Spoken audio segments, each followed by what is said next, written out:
기독교는 말씀의 종교죠. 말씀입니다. 예수님도 말씀이 육신이 되어 오신 분으로 성경은 기록하고 있습니다. 말씀을 빼놓고는 이야기할 수 없는 곳입니다. 왜 하나님의 말씀을 듣고 지키라고 이야기하실까요? 예수 믿으면 다 된 것 아닌가? 굳이 왜 말씀을 지키며 순종해야 할까요? 이런 이야기를 우리는 할 수 있습니다. 그러한 고민이 오늘날에만 고민이었을까요? 신명기 말씀은요, 출애굽한 1세대들이 광야에서 죽고 난 이후에 광야에서 태어난 출애굽 2세대들에게 주시는 율법의 또 모세의 설교라고 할 수 있는데요, 가나안 땅에 들어가기 전에 모압 땅에서 주셨던 말씀입니다. 그러면서 자녀들에게 이 말씀을 전하고 지키도록 해야 한다라고 명령하고 계세요. 그때 후손들이 오늘날 우리처럼 이렇게 묻는다는 이야기죠. 20절 말씀인데요, 후일에 내 아들이 내게 묻기를 우리 하나님 여호와께서 명령하신 증거와 규례와 법도가 무슨 뜻이냐 하거든. 이 말씀들이 도대체 무슨 의미가 있습니까? 우리에게 그런 이야기잖아요. 명령, 증거, 규례, 법도 세세하게 나눌 수 있겠지만 종합적으로 하나님의 말씀, 율법을 통칭하는 단어 그룹이고요, 다양하게 부르는 이야기입니다. 신앙인으로서 종종 하는 질문의 구약 버전이라고 할 수 있습니다. 그리스도를 믿으면 자유하게 되었다고 하는데 너무 말씀 때문에 얽매이는 것 아닙니까? 내가 하고 싶을 때 말씀 순종하면 되는 것 아닙니까? 어차피 지키지 못하는 말씀인데 왜 지키라고 하십니까? 믿는 자로서 가질 수 있는 질문입니다. 그에 대한 답을 24절이 이야기하죠. 24절 말씀 같이 좀 함께 읽어볼까? 24절입니다. 여호와께서 우리에게 이 모든 규례를 지키라 명령하셨으니 이는 우리가 우리 하나님 여호와를 경외하여 항상 복을 누리게 하기 위하심이며 또 여호와께서 우리를 오늘과 같이 살게 하려 하심이라. 말씀을 따르는 이유를요 설명하고 있어요. 말씀을 주신 목적, 동기를 이야기하는데 여호와를 경외하며 즉 예배함으로 복을 항상 누리기 위함이다라고 말씀하고 계십니다. 그래서 말씀을 지키고 순종하며 사는 것이 너 인생의 복이다라고 말씀 주시는 거죠. 저희 아버지 세대들이 대표 기도할 때 많이 썼던 그런 구절이 있습니다. 아마 많이 들어보셨을 것 같은데 하나님의 이름을 이렇게 많이 이야기하셨어요. 생사화복의 하나님, 생사화복. 살고 죽는 것, 복과 화가 하나님 손에 달려있고 하나님이 모든 것의 근원이 되신다라는 이야기잖아요. 그러니까 하나님은 하나님의 말씀에 순종하는 것을 복이다라고 오늘 이야기하고 계시고 선언하고 계십니다. 이스라엘 백성이 출애굽하고 가나안 땅에 들어가서 하나님의 선하심과 은혜 베푸심을 누리는 것이 말씀을 듣고 지키는 그런 삶이라고 이야기하고 있는 거죠. 그래서 성경은 말씀을 영생이라고 표현하고 또한 말씀을 생명이라고 표현하잖아요. 이런 점에서 우리는 오히려 왜 말씀을 지켜야 합니까? 이런 이야기보다는 왜 우리는 복을 누리지 못하는 것일까? 이 질문을 던져야 될 것 같아요. 그래서 말씀을 지키도록 원하시는 하나님의 마음을 좀 오늘 본문을 통해 살펴보았으면 좋겠는데요. 첫 번째는 말씀 순종의 뿌리는 하나님의 은혜입니다. 하나님의 은혜. 말씀을 따르지 못하는 장애물이 있습니다. 순종하지 못하게 하는 부분이 있어요. 인간의 망각인데 오늘 본문 10절에서 11절 보시면 하나님이 이스라엘 조상들에게 주신 땅에 들어가서 건축하지 않은 성읍, 그리고 채우지 않은 집, 파지 않은 우물, 심지 않은 포도음을 얻게 하신다라고 기록하고 있습니다. 한마디로 얘기하면 은혜로 다 얻었다라는 거예요. 본인들이 노력하지도 않았는데. 출애굽에서 경험한 기적과 같은 은혜라고 또다시 설명하는 거죠. 이스라엘 백성들처럼 저와 여러분도요 받은 자잖아요. 은혜로, 값없이, 대가 없이. 그러니까 여러분의 힘, 저의 힘으로, 능력으로 구원을 취한 자가 아닙니다. 그래서 순종이 무너지는 이유는 결단의 실패가 아니에요. 은혜를 망각했기 때문에. 그래서 12절 말씀이 이렇게 기록되어 있죠. 너는 조심하여 너를 애굽 땅 종되었던 집에서 인도하여 내신 구원해 주신 그 하나님을 잊지 말라라고 이야기해요. 잊지 말라. 율법과 말씀 안에는요 하나님이 은혜 베푸시는 분이라는 것이 들어있고요, 그리고 하나님의 역사 속에 그 은혜가 들어가 있다는 거죠. 저 여러분이 육체를 위해서는 매일 밥을 먹잖아요. 하루도 밥을 안 먹으면 살 수 없잖아요. 근데 영혼의 양식인 말씀을 잘 먹으며 은혜를 기억하고 있느냐라는 이야기입니다. 그 말씀 속에 저와 여러분이 어디서 왔는지, 그리고 어떻게 구원받은 자인지를 기억하라고 말씀하고 계세요. 인간은 은혜를 잊어버리면 자아가 올라옵니다. 이기적인 자아가 올라옵니다. 10절과 12절을 보시면 10절부터 12절까지 보시면 주어가 다 하나님이세요. 하나님이 다 주세요. 신앙은 의지의 싸움이다라는 구절이 있습니다. 신앙은 의지의 싸움. 하나님의 의지이냐 아니면 나의 의지이냐. 하나님은 자신의 강력한 의지와 주도하심과 그 열심으로 저와 여러분을 구원하셨습니다. 그런데 하나님이 하신 일을 잊어버리면 나의 의지가 올라오죠. 내 자아가 올라옵니다. 은혜와 자비로 이미 주어진 선물인데 내가 성취한 업적이나 내가 이룬 공로라고 생각하고 내 자아를 자꾸 올라오게 만드는 거죠. 은혜가 사라집니다. 특별히 풍요 속에 더 그러한 일들이 많은 것 같아요. 두 번째는 말씀 순종의 본질은 하나님을 신뢰하는 것이 있어요. 하나님 신뢰하는 것.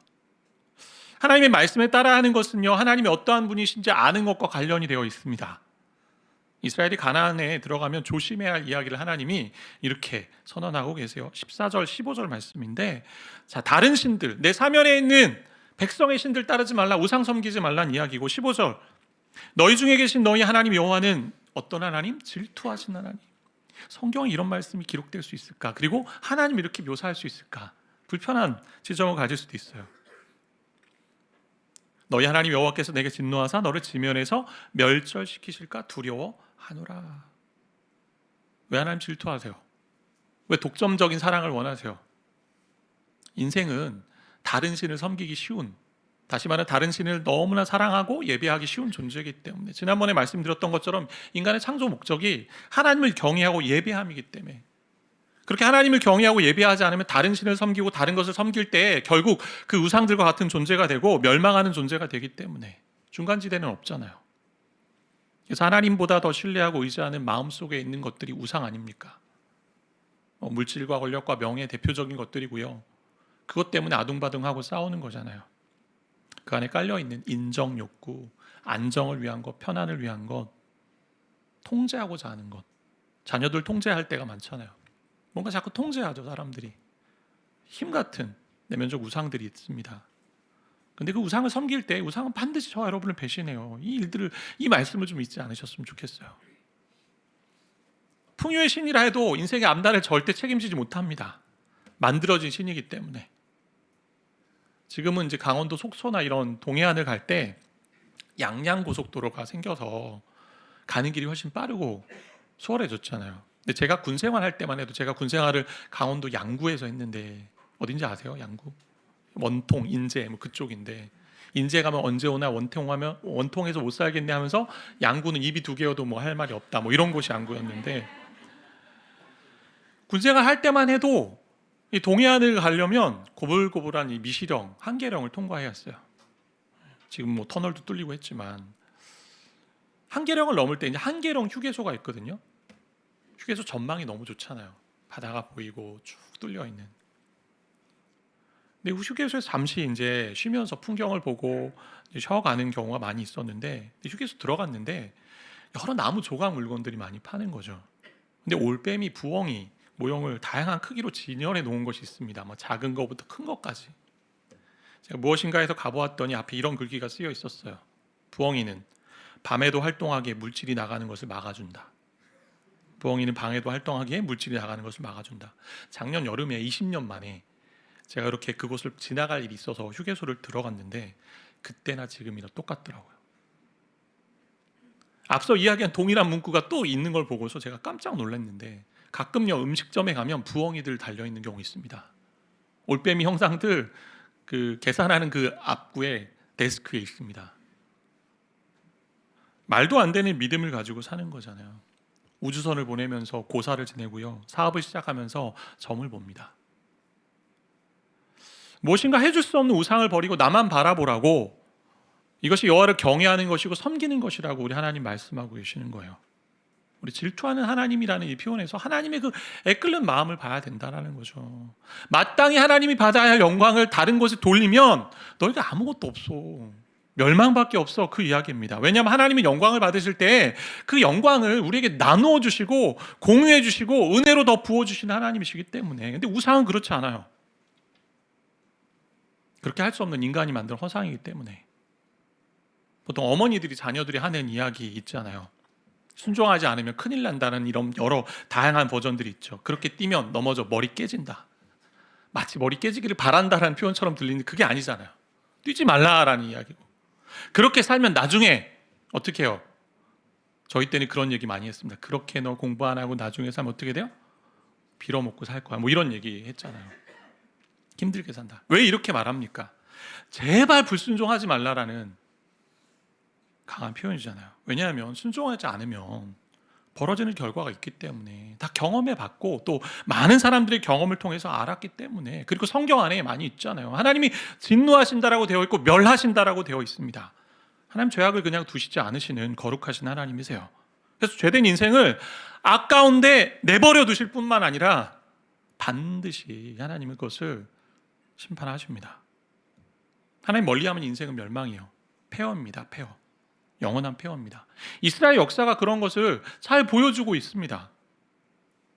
북이스라엘과 남유다가 하나님을 떠나 범죄했을 때요, 많은 선지자들을 보내셔서 애국에서 구원하신 그 하나님의 은혜를 기억하고 돌아오라 돌아오라 이야기했지만 말씀을 듣지 않고요, 은혜를 잊어버리고 우상을 섬기며 멸망의 길을 가게 되었습니다. 결국 아수르, 바벨론에 무너지잖아요. 바벨론에 의해서. 사무엘 시대 때 엘리 제사장의 자녀들은 어땠을까요? 두 자녀가 있었습니다. 홈리와 비느하스가 있었는데요, 성전에서 노골적인 악행을 저질렀습니다. 아버지인 제사장, 엘리 제사장을 알고 있었음에도 제대로 막지 못했습니다. 하나님, 나를 존중히 여기는 자를 내가 존중히 여기고 나를 멸시하는 자를 내가 멸시한다, 이 말씀을 그대로 성취하십니다. 두 아들이요, 블레셋과의 전투에서 같은 날 죽게 됩니다. 그 전쟁에서 하나님의 임재를 상징하는 언약궤를 빼앗겼다는 이야기를 듣고요, 엘리 제사장은요 너무 놀라서 의자에서 넘어져 목이 부러져 죽습니다. 그러니까 말씀을 따르지 않고 순종하지 않는 자가 이런 결과들을 경험했다라는 이야기는 성경에도 많이 들어있어요. 그러니 제발 내 말을 귀담아 듣고요, 나를 섬기라라고 말씀하는 간절한 하나님의 표현이 질투하는 하나님이에요. 질투하는 하나님. 유럽의 교회들이 이렇게 멸망의 길을 갔어요.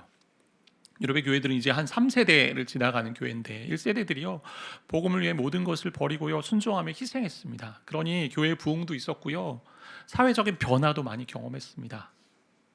근데 2세대는 1세대의 헌신을 기억했지만요 열정이 식어졌어요. 그리고 3세대에 와서는요 역사 이야기로만 남는 기독교가 됐습니다. 잘 아시겠지만 영국이나 프랑스, 유럽에 가보시면요 예배당을 다 팔았어요. 이슬람 사원이 사서 모스크가 됐고요, 카페나 술집이 된 곳들도 많이 있습니다. 그래서 하나님은 듣고 지키면 복이고 그렇지 않으면 이미 화가 임한 것이다 라고 말씀하고 계시는 거죠. 그 하나님 신뢰하며 말씀을 따라 사는 것을 명령하고 계세요. 그런데 인간은 연약해서요 때로 하나님의 약속을 의심할 때가 있잖아요. 삶에서 이러한 질문을 할 때가 있죠. 하나님 계시다 하면서 왜 지금 나의 삶이 이렇게 어렵습니까? 아기는 더 잘 되는 것 같고 나는 그래도 예수님 믿고 따라 사는데 왜 나는 가난과 질병 가운데 있고요, 관계의 고통과 자녀의 어려움 가운데 있습니까? 그러한 이야기가 16절 이야기인데 16절 말씀 보시면, 너희가 마사에서 시험한 것 같이 너희 하나님 여호와를 시험하지 말고, 이게 출애굽했을 때, 출애굽해서 광야 가운데 있었던 일화를 다시 떠올리게 하는 구절인데요, 홍해의 기적을 경험했잖아요. 엄청난 기적을. 그리고 광야에 들어왔는데 또 먹을 것이 없다고 불평을 하니 하나님이 만나와 메추라기를 주셨습니다. 먹게 해주셨어요. 근데 그러한 은혜를 경험한 뒤에 바로 그 다음 장인 출애굽기 17장에요 이스라엘이 신광야를 떠나서 르비딤이라는 곳에 머물게 되었는데 또 물이 없다고 불평합니다. 그러니 하나님이 모세를 통해서 모세에게 지팡이로 반석을 쳐서 물을 내라 해서 물을 먹게 돼요. 그때 이렇게 이제 결론을 내는데, 출애굽기 17장 7절 말씀인데요, 그가 그곳 이름을 마사 또는 무리바라 불렀으니 이는 이스라엘 자손이 다투었으며 또는 그들이 여호와를 시험하여 이르기를 여호와께서 우리 중에 계신가 안 계신가 하였음이더라. 하나님이 계신가 안 계신가, 이 질문은 하나님의 존재와 능력을 시험하는 모습이잖아요. 하나님 정말 계십니까? 나의 삶이 지금 고통 가운데 있고 어려움 가운데 있는데 저 악인들은 잘 되는 것 같고, 근데 하나님 정말 계십니까? 그 얘기잖아요. 그러니까 저와 여러분의 순종이 더딘 이유는요, 말씀만으로 됩니까? 내 인생이 어려운데 정말 주님이 살아계시고 능력이 있으십니까? 그 마음 때문이 아닐까요? 이스라엘도 광야에 있으면서 계속 불렀던 노래가 있습니다. 종살이했던 애굽이 더 좋았잖아요.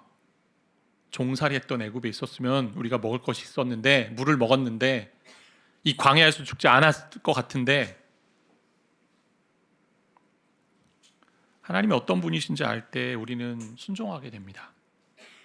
그런데 그 하나님을 의심하고 시험하면 순종할 수 없어요.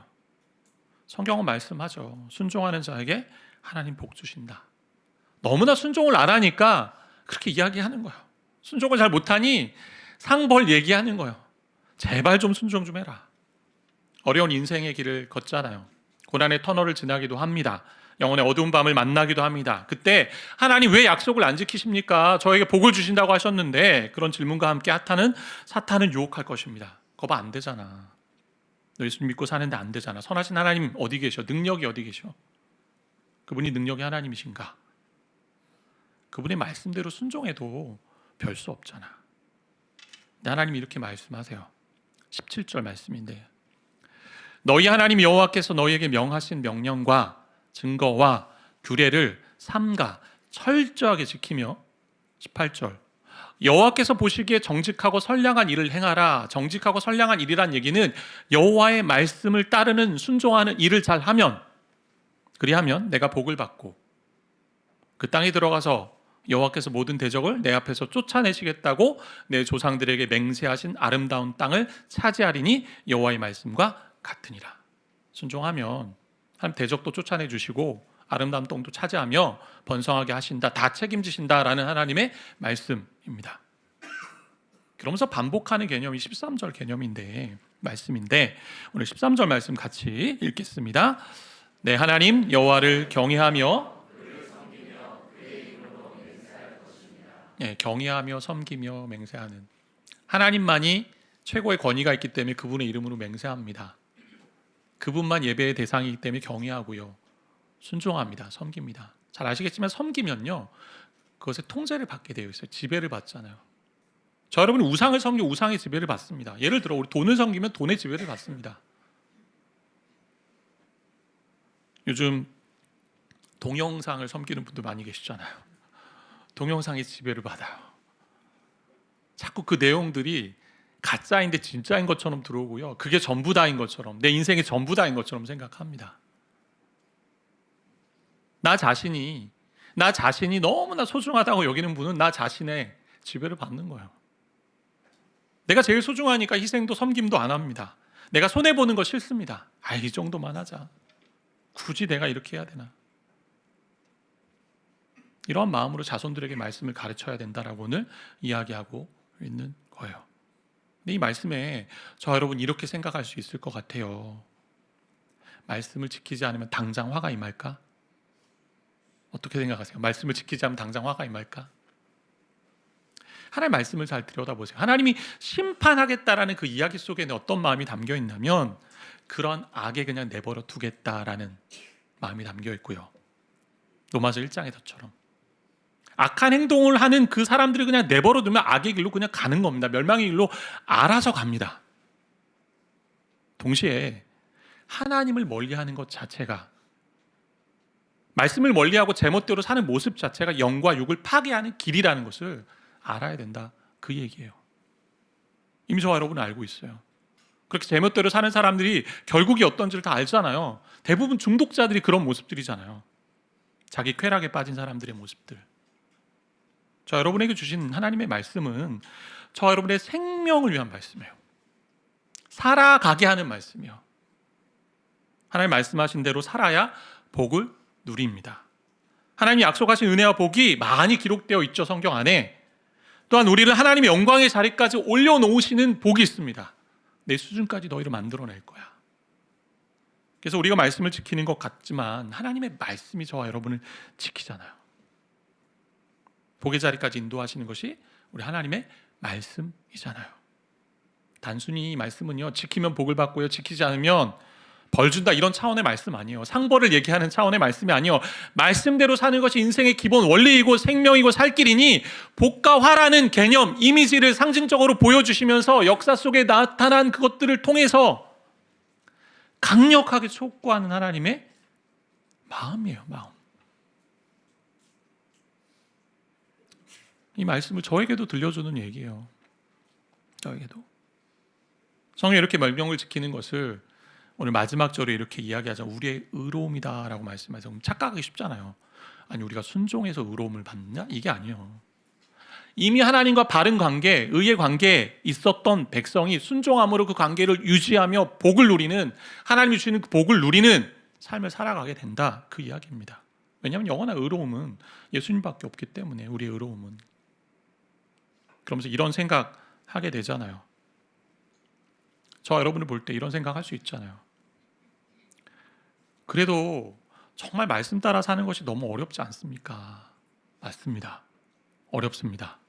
왜? 죄인이기 때문에, 죄된 본성을 가진 존재이기 때문에, 순종이 복임을 알면서도 잘 하지 못하는 연약한 인생이 저와 여러분이기 때문에. 그러니까 순종이 어려운 문제는요, 우리가 이미 근본적으로 본성 자체가 하나님을 떠나려 하는 존재이기 때문에. 그래서 순종은 의지의 문제가 아니에요. 관계의 문제죠. 관계. 내가 어떤 하나님과 함께하고 있는가의 문제입니다. 그리고 그 하나님을 신뢰하고 있느냐의 문제이죠. 여러분이 누구 안에 거하고 계십니까? 그렇게 순종하지 못하는 우리를 아시기 때문에 하나님이 예수님 보내주신 거죠. 우리의 의로움 대신 예수님이 순종하기 어려운 저와 여러분의 약함을 짊어지셨습니다. 그게 십자가죠.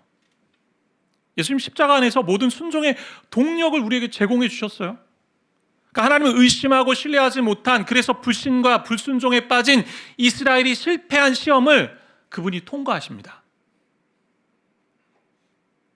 우리가 실패한 그 광야의 자리에서, 복음서에 보면 그 광야에서, 이스라엘이 실패한 그 광야에서 예수님이 사탄에게 시험을 받으실 때에 오늘 주신 이 16절 말씀으로 맞서십니다. 주 너희 하나님을 시험하지 말라. 주 너희 하나님만 경배하라. 그리고 우리를 대신해서 십자가에서 가장 어려운 순종을 완성하시죠. 우린 하나님 뜻대로 하고 싶은 마음이 있지만 하지 않을 때가 더 많은데, 우리 주님은 어떻게 하십니까? 내 뜻대로 마옵시고 아버지의 뜻대로 하옵소서. 그래서 십자가는 단순히 용서의 사건 정도만이 아닙니다. 저 여러분이 실패한 순종을 예수님이 완성하신 순종의 사건입니다.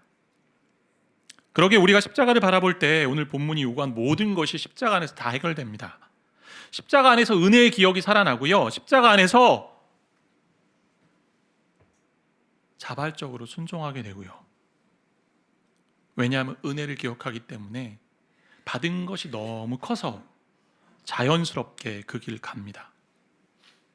그리고 십자가 안에서 우상은 힘을 잃어버립니다. 이미 우상이 주는 그 인정과 안정이 십자가 안에서 해결됐기 때문에.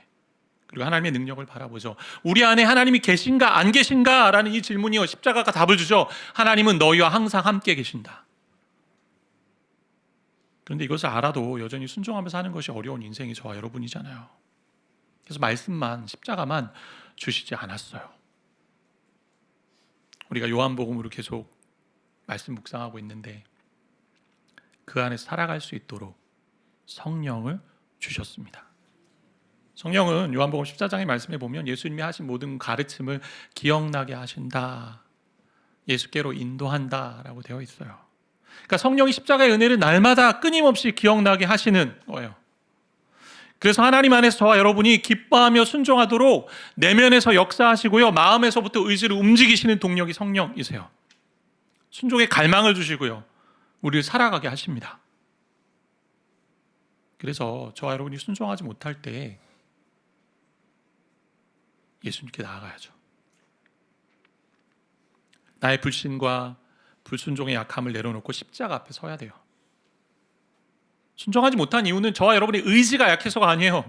습관이 잘 안 돼서가 아니에요. 그리스도의 십자가를 바라보지 않기 때문에, 나의 언약함을 내려놓지 않기 때문에, 그 앞에서, 그리고 성령을 의지하며 살아가지 않기 때문에. 내가 20대 때 신앙생활 할 때 이런 이야기 많이 들으며 신앙생활 했어요. 요즘은 그런 얘기 많이 안 하는 것 같아요. 미친 척하고 말씀에 순종하면 안 되겠니? 제발 미친 척하고 말씀에 한번 순종해 보면 안 되겠니? 요즘 젊은 세대들 보면, 죄송합니다, 저보다 더 연배가 있으신 분들 계신데, 저도 이렇게 젊은 세대를 보면 저도 이제 나 때는 이런 얘기 많이 하는 것 같아요. 예. 귀하게 신앙생활 하는 것 같아요. 애쓰고 하나님 찾는 모습, 아름다운 모습도 보게 되고요. 그런데 안타까운 것은 합리적인 수준에서 신앙생활 하더라고요. 합리적인 수준에서 순종을 결정합니다. 나의 기준에서 결정하죠. 이 정도만 하자. 나하고 친하거나 나하고 관계가 있으면 더 희생하고 헌신하고, 관계 없으면 그냥 내버려 두고, 어느 건 좀 해보고 어느 건 안 해보고, 기준을 정합니다. 특정 상황이 있으면 절대 내려놓지 않는 경우들 많이 있습니다. 그러면 벌써 심판은, 죄송하지만, 악한 마음 가운데 임하고 있는 게 아닐까, 그런 생각도 좀 해보는 것 같아요. 왜냐하면 바로의 완악한 마음을 그냥 강팍하게 내버려 두신 하나님의 심판이었기 때문에. 그러면 그로 인한 인생이 황폐하며 여러 가지 영역에서 나타나게 되더라고요. 주 안에서 사랑하는 성도 여러분, 저 여러분 2번 인생 살 수 있나요? 없어요. 한 번 사는 인생이잖아요. 진짜 말씀대로 순종해 봅시다. 정말 미친 척하고 한번 따라가면 안 되겠습니까? 저 그렇게 따라가고 싶어요. 미친 척하고. 그렇게 했을 때 어떠한 복이 저 여러분에게 펼쳐지는지 한번 살펴보자는 거죠. 예수가 함께 오셔서 신실하게 신앙생활 하시는 분들 많이 계신데, 이런 가정들, 이런 사람들 볼 때 참 많은 위로가 되고 격려가 되고 저에게 복이 되는 것 같아요. 이게 뭐냐면, 신실하게 순종하며 은혜를 누리는 분들 많이 보는데, 정말 그 모습을 볼 때 너무나 감사한 것 같아요. 근데 삶에서의 하나님이 주시는 복들을 또 경험하게 돼요. 그렇게 순종하니까. 자꾸 무엇인가 꼬이며 풀리지 않는 그런 일들이 있을 수 있어요. 근데 한번 그때 좀 생각해 볼 필요가 있는 것 같아요. 생각해 볼 필요가. 모든 것이 불순종의 결과라고 우리가 다 볼 수는 없겠지만, 순종하지 않는 나의 자아가 혹시 걸림돌이 되고 있지는 않은지. 한 성도님이 마음이 쉽지 않은 상황에서 예수가 함께 우리 교회에 오시게 됐어요. 우울한 기분도 들고요, 내가 살아서 무엇 하나 하는 생각도 올라올 때가 많이 있었답니다. 마치 누군가 곁에서 그만 살아, 그만 살아 이렇게 이야기하는 것 같았대요. 그런데 함께 예배하고 말씀으로 양육받으면서 예수님이 누구인지 깨닫게 되었습니다. 교회는 오래 다녔지만 그리스도의 십자가, 예수를 경험하지 못했다고 그래요. 그런데 예수님의 십자가와 부활을 깨닫고 눈이 열리기 시작하니 삶이 달라졌습니다. 우울한 마음이 들고 그만 살까라는 소리가 올라올 때, 그래 나는 죽어야 마땅한 존재다, 그런데 우리 주님이 그런 나를 위해 십자가 지셨고 생명 주셨다, 그래서 나는 주님의 힘으로 살아간다 선포하며 살기 시작합니다. 예배드리고 말씀을 들을 때 주신 마음이 있어서 하루는 자녀가 잠들기 전에 함께 이야기하는데 제자훈련의 시간이 되었다라는 거예요. 주일 들었던 말씀 중에 고린도서의 말씀, 약함 가운데 예수님의 능력이 머무신다는 이 말씀이 기억나서, 공부 중에 있는 아이가 공부하기 어렵다는 그 말에, 그래 우리 힘으로는 어려워, 그런데 성경에 보니까 약함 가운데 능력이 되시는 주님이 계신데, 그러니 그 능력 되시는 주님을 붙들어 보자. 자녀에게 나누며 힘을 북돋아 주었다라는 이야기였어요. 그렇게 주님을 만나고 말씀을 들으니 힘이 생기고 기쁨이 생겨서 계속 말씀을 듣고 보고 따라 사는 순종을 할 수밖에 없었다. 지금도 영적인 전쟁 가운데 계속 걸어갑니다. 그럼에도 그 경험들을 또 해간다. 말씀을 맺으려고 하는데요, 하나님은 말씀을 따라 사는 것이 생명의 길이다, 복이라고 말씀하세요. 그러니까 반대로 말씀을 멀리하고 순종하지 않으면 멸망의 길이다라고 이야기하고 계십니다. 그렇다면 저와 여러분이 어느 길에 서면 좋을까요? 어느 길에? 한번 미친 척하고 한번 순종해 봅시다. 우리 한번 그렇게 해보세요. 해보시고 정말 그렇게 말씀대로 순종했을 때 어떠한 일이 벌어지는지 한번 우리가 증명해 봅시다. 하나님이 우리를 어떻게 사용하시고 인도하시고 이끌어 가시는지. 근데 그 순종 우리가 만들어내는 순종이 아니에요. 만들어낼 수도 없는 순종입니다. 우리가 십자가 바라볼 때 흘러나오는, 자연스럽게 흘러나오는 하나님 주시는 반응이에요. 나를 사랑하는 자가 나의 계명을 지킨다고 약속하셨기 때문에, 또 그렇게 말씀하셨기 때문에 십자가를 사랑하며 주님의 사랑을 의지하고 나아갈 때 성령께서 우리를 순종의 자리로 이끄신 줄 믿습니다. 그러한 순종을 통해, 성령과 더불어 순종함을 통해 하나님 주시는 인생의 복을 마음껏 누리시는 우리 모두가 되기를 바라고 축복합니다.